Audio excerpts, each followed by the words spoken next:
Hey there, we are Between Two Teeth. I'm Bobby. I'm Steppy Step. Hey, what are we talking about today? Well, first off, we're in California. We're right outside Big Sur, and the water is breathtaking.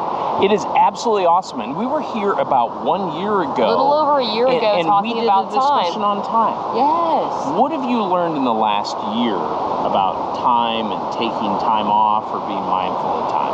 Well, I've learned that despite our best efforts, time will always pass.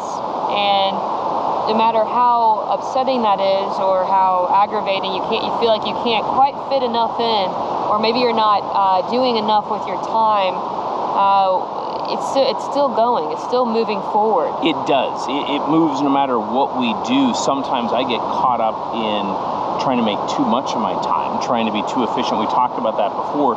Now this year, one thing we took almost 3 weeks to go on a motorcycle kind of European adventure. We thought the world would collapse. A lot of our friends thought we were crazy to take that much time off to do something like that. Yeah. What'd you learn by doing that? That was, man, that was awesome because you just got, so it's kind of funny, we're talking about time passes, but when you take 3 weeks and do something like that, that's so out of the norm, time kind of stands still. And you're allowed to be on vacation, you're allowed to be on an adventure with your entire kind of mind and body. It was crazy. It's something that I never would have thought I would have done. To take that much time and have kind of a really bizarre, different experience was pretty wild. And meeting people along the way, learning a lot about history, about stoicism, meeting new friends, learning about different cultures and countries was really pretty awesome. Fantastic.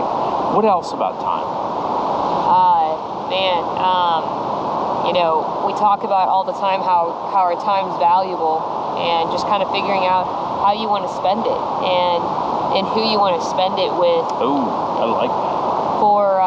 For younger people out there, I think that it's really easy to get caught up in some of the superficialities of life, and when you think about what you're doing with your time and who you're spending it with, it may not quite add up. Kind of reevaluate relationships. Reevaluating relationships and Yeah. figuring out, man, just what do you really need in life, and what's just excess. One thing I've learned in the last year as part of this YouTube adventure that we've been on, sometimes you have an impact on people that you don't really know about. I know we've had several people kind of reach out and say how some of what we've talked about has been deeply meaningful to them, helping them through challenges that they've had. We've also had other people reach out anonymously and be quite vocal about, what's a good word for that? Distress, or just, they were bothered by some of our adventures. So Yeah. I think it taught me you're not going to please everybody, certainly, and everybody knows that. And trying to live your authentic life and know the experiences that you think you need to take. Go out of your comfort zone. You know, what's been out of your comfort zone in the past year? Probably this morning riding through 18-degree weather, 18-degree Fahrenheit weather. It was not warm this morning. It was not warm. And it was sleeping very in cold. an emergency tent, although Yeah. I think those are supposed to be saved just for emergencies. I don't think we're supposed to plan. I don't think you planned for emergencies. Yeah. Well, we're getting ready to have coffee based on the yawn. I think we're both tired because we've been up since quite an early time period. But we'll push you to make use of your time. Anything else? Man, that's great. All right. Thanks for joining us. If you like what we do, hit the subscribe button. Love y'all.